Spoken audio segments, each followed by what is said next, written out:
Hey everybody, it is Mr. George, and this video looks at price strategy, your pricing strategy regarding the marketing mix in relation to your target market. So these are the price decisions and choices that you need to make that hopefully align with the other 3 P's of marketing: promotion, product, and place, so that you have the outcome that you desire and reach your goals. So when we talk about price, it's more than just having like an actual price that you name. So when we talk about price, it really is the value of money placed on a good or service. So it's that value. It's usually expressed in monetary terms. So the key to pricing is really understanding that buyers, it's understanding the value that buyers place on a product.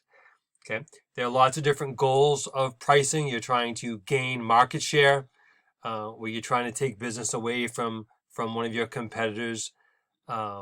You're trying to get your return on your investment. And you're also trying to meet your competition.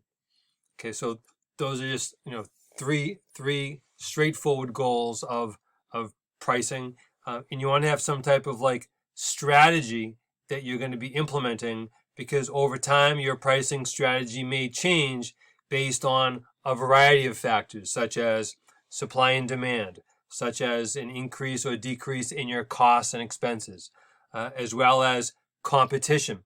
Okay.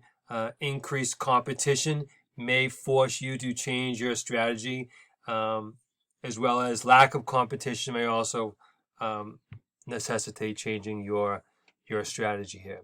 So first thing is understanding consumer value. So a simple example at the high school is looking at what's the price of a yearbook. Okay, what's the most that you pay for a yearbook? Now some people would pay nothing for a yearbook. Others would spend a couple $100s for a yearbook. A yearbook is kind of like a once in a lifetime high school yearbook. You can't say, well, I think I'll wait and I'll buy the one next year. So again, different people place different value and therefore are willing to pay different prices for that same product. Why? Because it has greater meaning for them. Okay. Students who play hockey might have no problem at all spending $600 on a pair of ice skates. Whereas you look at someone who doesn't play hockey, who needs a pair of ice skates, would never spend that much money, because they would say, oh, it's not worth it. But someone who plays all the time would say, oh, it's definitely worth it. So again, our experiences really have a factor into the value that we place on different things. Okay, and the key to really pricing, and I can't emphasize this enough, is really trying to understand the value that the buyers do place on a product or service for a variety of different reasons. So let's just look at simple example. And this is a really simple example with simple math so we can understand how this works. So if you were going to be making lacrosse t-shirts and it cost you $4, let's say that you decide you want to sell them for $10 per shirt. Why 10? Because you were doing some research and you figure, well, it's a basic t-shirt. T-shirts in this category tend to sell like around 10. So these are kind of like specific t-shirts that appeal to a certain group. So 10. So therefore, every time you sell one t-shirt, you're going to make $6. So we refer to that as the margin, okay, or the difference, also known as the profit. So cost you $4, sell for 10, profit or margin is $6 per shirt. Okay? So what's the markup on this product? Well, markup is you take the price you're selling it for, the 10, you subtract the $4. Okay, so that gives us 6. We then divide it by the cost of the shirt, which is 4. So 6 divided by 4 is going to give you 150%. Keep something simple. If something doubles, it's 100% increase. Okay, so if something doubles, it's 100% increase. So if this costs you 4 and you sold it for 8, it would be a 100% markup, because you would have 4 divided by 4 equals 1. Swing the decimal point over 2 places to the right, and that would give you 100%. Okay, so that's kind of like the math, because some people will choose to actually have a pricing strategy where they're going to mark something up a specific percentage.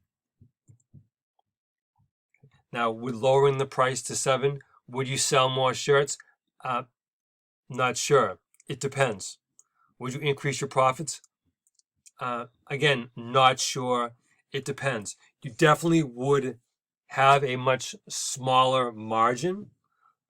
I guess depending upon the volume of sales, you may make more money, or you just might earn less money per unit, depending upon how many units, or in this example, shirts you would sell. So let's look at a couple factors here. So supply and demand. Okay, supply and demand. So when we talk about supply and demand, things such as brand loyalty, price of products relative to income, availability of substitutes, luxury versus necessity, and urgency of purchase. So, if you are at an event and you want to buy a bottle of water, you might end up paying $6 for one bottle of water, whereas you don't really have many choices. You're at one specific place. If you were at the grocery store and you wanted to buy a case of water, you probably wouldn't even spend $6. So again, it really depends on your limited choices. You don't have any substitutes, and also you start thinking about like vacation mode. When people are on vacation, they tend to spend more money than they typically would spend if they were home. We talk about supply and demand. It can be peak and off-peak rates based on seasons. So if you're staying at a hotel at a certain type of year, it might be either a lot more expensive or a lot less expensive. And that's a really good example during, say, school vacations with what airlines do. Whereas over vacations, they charge more money because they know that they're going to get it, because there's going to be more demand for those flights during school vacation weeks. So as far as costs, this means that you're going to set your price based on how much something costs you. And that's really to ensure that you are going to earn a profit, that you're going to turn a profit. And as far as competition, so you need to know what other people are charging for either the same or similar products.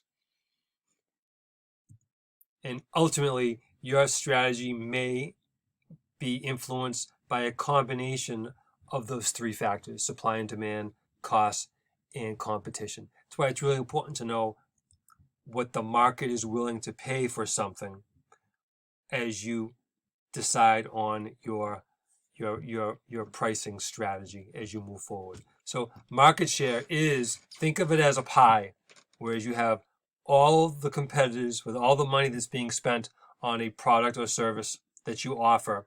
How much of that slice is your company? So market share is the percentage of the total sales volume generated by all competitors in a given market. Okay, in a given market. So if you were going to look at, for example, whether it's an iPhone or whether it's like a pizza place, you say, how much money is being spent, the entire pie, and then you have to figure out what percentage of the market is coming from you. Now you might have like a really huge market where you have 1%, which is great, which is enough. If it's a real small market and you have 20%, you might find that you're really not able to be profitable. Okay, so again, market share really is some type of like metric that's helping us figure out like where we stand here, as well as by looking at, say, combination of these. Many marketers use all 3 pricing strategies, determine prices. Cost-based pricing helps marketers determine the price floor of a product, which is the lowest price for which it can be offered, or the price ceiling, which is the highest amount consumers would be willing to pay. And competition-based pricing, again, looks at assures that your final price is in line with the competition. Combining pricing considerations offers a good range within which a company can establish its selling price. And if a company decides to go with competition-based strategy, they still know how much they can lower their prices if necessary, based on the cost-based pricing figures. So these factors all really determine your market share as far as like where you are compared to other companies selling the same product or service. So if you look at, for example, tickets, if something is already cheap, say $6 for a minor league baseball game, by offering a discount of $1, it really doesn't do much. Kind of devalues something that's already valued very, very low. So you can't just think, oh, if you lower the price, more people are going to buy it. That's just not necessarily true. We talk about substitutes, brand loyalty is a big part of your pricing strategy. Some people don't even look at the price of a product.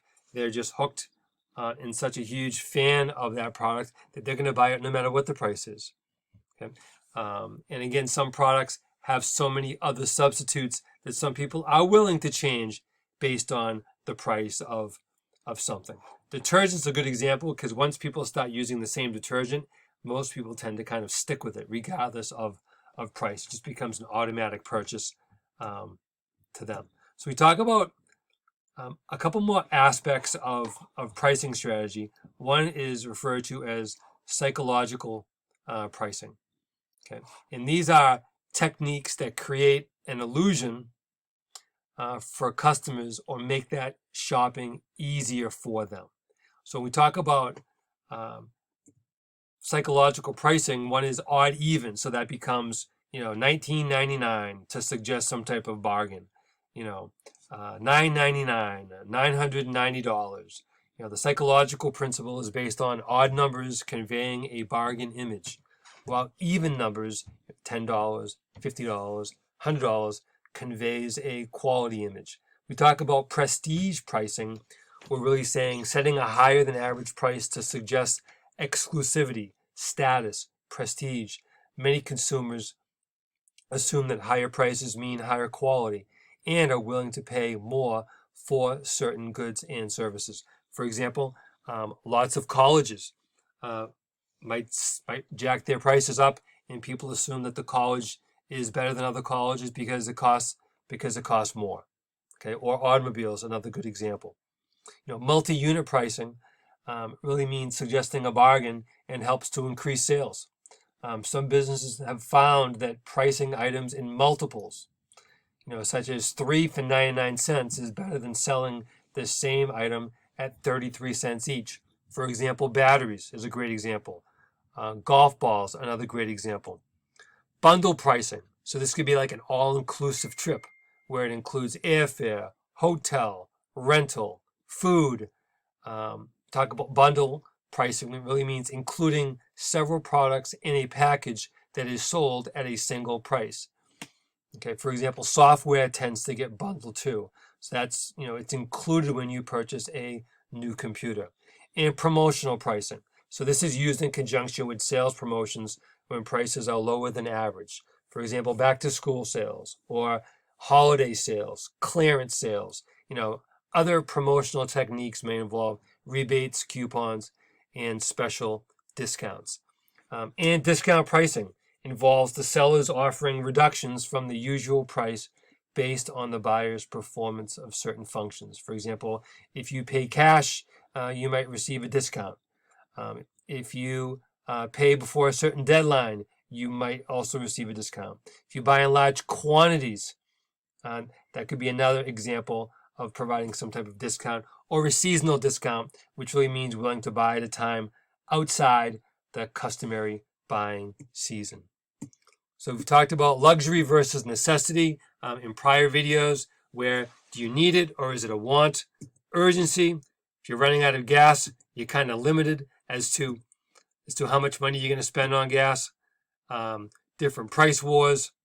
And I'm just going to move to the end here as we wrap up the video. So to conclude, creating awareness to sell the right product at the right place at the right price is the key